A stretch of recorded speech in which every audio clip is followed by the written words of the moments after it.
Qu'est-ce que vous faites avec votre micro? Mais pourtant il marche quand même, comment c'est possible? C'est la magie de la télé. Non, mais mettez-le devant vous, on ne sait jamais.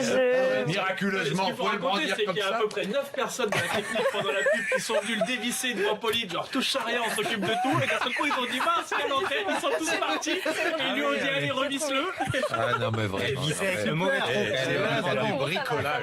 Nous sommes les rois, vous le bricoleur. Oui, je l'ai même pas aidé. Ouais, même non, mais franchement, Qu'est-ce qu'on met là? nos gens le On retrouvent. met un joint de mastic, Le comment ça se bricolage, passe? nos gens le Mais retrouvent. il suffisait de trouver le Non, bon mais trou j'ai là pas pour trouvé le bon visser, c'est trou. tout. Il y a deux c'est trous sur l'histoire le de ma micro. vie. Et voilà. Ah ouais, c'est la vie, ça.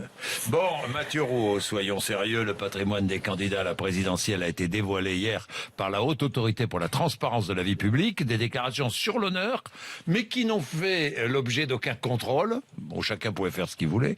Mathieu, il y a de l'écho là, non, je sais pas. Mathieu, qui est par exemple le plus gros propriétaire. Oui, pas vous, hein. Non, c'est pas Qui moi. est le plus gros propriétaire? C'est Nicolas Dupont-Aignan. 7 biens immobiliers. Il a une maison dans l'Essonne, 6 appartements à Paris, en tout plus de 2 millions d'euros. Ensuite, on a François Asselineau, 1,5 million de patrimoine, 2 appartements en Polynésie, mais tout ça, il l'a déclaré en francs. C'est assez cohérent quand on veut sortir de l'euro. On a ensuite Jean-Luc Mélenchon, C'est qui est peut-être, propriétaire. C'est rigolo. Oui, c'est vrai.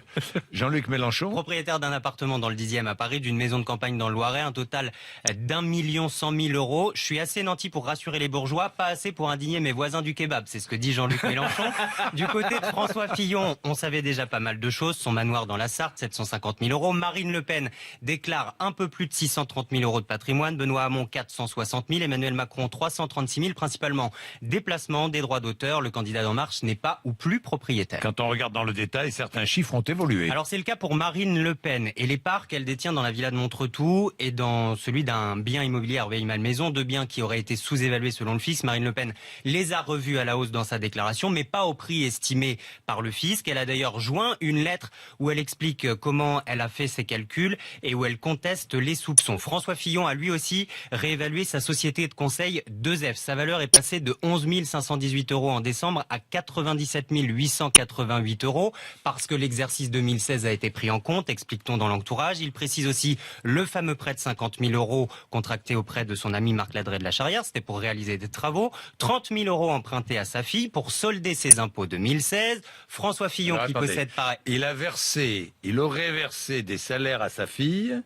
Sa fille lui a prêté de l'argent qui lui aurait servi à payer ses impôts. Alors, les salaires à sa fille, on nous a déjà dit qu'elle avait remboursé, et ça c'était pour... C'est un autre dossier, rembourser c'était le mariage. C'est Il y avait encore le autre chose. mariage. Ah, Là, c'est pour un payer nouveau les impôts. prêt. Pour payer 30 les 000 impôts. € près de sa fille pour payer les impôts de François Fillon. François Fillon qui possède aussi 2 montres, 27 000 €, bien plus cher que ses 2 voitures d'occasion, une Land Rover, une Peugeot 306, 5 000 et 3 000 €. Il y a aussi des déclarations plus insolites. 18 000 € de statue précolombienne pour Jacques Cheminade, 25 000 € de sculpture d'art pour Nicolas Dupont-Aignan. Jean Lassalle est le seul candidat à posséder un terrain agricole. Benoît Hamon est à découvert d'une trentaine d'euros sur 3 de ses comptes.